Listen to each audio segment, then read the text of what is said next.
ناظرین، ایران آرمینیا اور آذربائیجان کی جنگ میں اب باقاعدہ طور پر کود گیا اور اس نے دونوں ملکوں کو بڑے صاف صاف لفظوں کے اندر پیغام دے دیا ہے کہ ان کی جنگ کے باعث ایران کے سرحدی دیہاتوں میں بھی مارٹر فائر گرے ہیں، جسے کسی صورت برداشت نہیں کیا جائے گا۔ ایران کے صوبہ اردبیل میں سرحد کے ساتھ ساتھ بسنے والے دیہاتوں میں مسلسل مارٹر گولے گر رہے ہیں، جن کے باعث وہاں کے کئی مکانات تباہ ہو گئے ہیں اور ایک چھوٹا سا بچہ شدید زخمی بھی ہو چکا ہے، جس کے بعد ایرانی عوام جو ہے وہ ایرانی حکومت کے خلاف سامنے آنا شروع ہو گئی ہے اور انہوں نے حکومت سے مطالبہ کرنا شروع کر دیا کہ بھائی اگر ان دو ملکوں کی جنگ ہو رہی ہے تو لڑتے رہیں، مرتے رہیں، ان کی وجہ سے ہمارے جو گھر ہیں وہ کیوں تباہ ہو رہے ہیں یا ہمارے جو لوگ ہیں وہ کیوں مر رہے ہیں، اور اگر ہمارا نقصان ہو رہا ہے تو ہماری حکومت یعنی ایرانی فوج اور ایران کی جو حکومت ہے وہ کیوں خاموش ہو کے بیٹھی ہے، وہ ہمارے نقصان کے اوپر آواز کیوں نہیں اٹھا رہی ہے۔ تو جس کے بعد ایرانی حکومت کو مجبوراً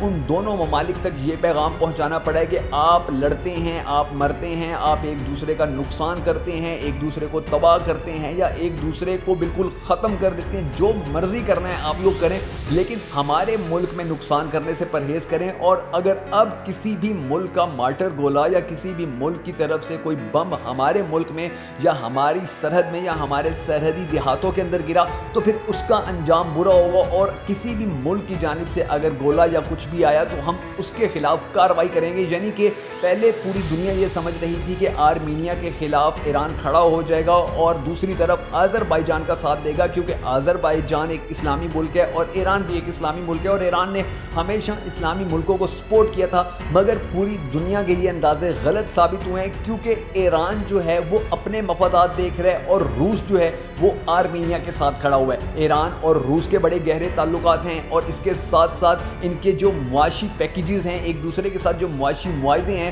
ان کی وجہ سے بھی ایران کے لیے بڑا مشکل ہے کہ وہ آذربائیجان کو سپورٹ کرتا ہے، یا وہ بڑا مشکل ہے اس کے لیے کہ وہ آذربائیجان کے لیے کھڑا ہو جاتا ہے یا دنیا کو کہتا ہے کہ میں آذربائیجان کا ساتھ دوں گا، کیونکہ ایران اگر اب آذربائیجان کا ساتھ دیتا تو آرمینیا کے جس کو روس سپورٹ کر رہا ہے وہ روس بھی ایران کا دوست ختم ہو جاتا، پھر اس کی دوستی ختم ہونے کے بعد دشمنی پڑ جاتی، اور یہ دشمنی ایران کبھی بھی افورڈ نہیں کر سکتا ہے، کیونکہ ایران پہلے ہی بہت بری طرح پھنسا ہوا ہے۔ اور ان حالات کے اندر اب جبکہ ایران کا اپنا بھی نقصان ہو رہا ہے تو ان سچویشن کے اندر ایران کو بڑی محتاط طریقے سے یہ بات کرنی پڑی ہے کہ بھائی ہمارے ملک کے اندر آپ جنگ نہ دھکیلیں اور نہ ہی آپ کے جو اسلحہ ہے، جو آپ کے گولے بارود ہیں وہ ہمارے ملک میں گرنا شروع ہو جائیں، کیونکہ اس کے بعد ہم کسی کو برداشت نہیں کریں گے کہ ہمارے ملک کے اندر اگر نقصان ہوگا تو اس کو ہم یہ کہیں کہ یہ ہمارے مسلمان بھائی ہیں تو ہم ان کو چھوڑ دیں، ایسا ہرگز نہیں ہوگا۔ اور اگر ایسا ہوتا رہا، اگر اسی طرح مارٹر گولے گرتے رہے تو پھر پوری دنیا کے جو عالمی ماہرین ہیں ان کا یہ کہنا ہے کہ یہ جنگ پھر ایران کے اندر بھی شروع ہو جائے گی، اور اگر خدا نخواستہ ناظرین یہ جنگ ایران کے اندر شروع ہوتی ہے تو ایران تو ہمارا پڑوسی ملک ہے،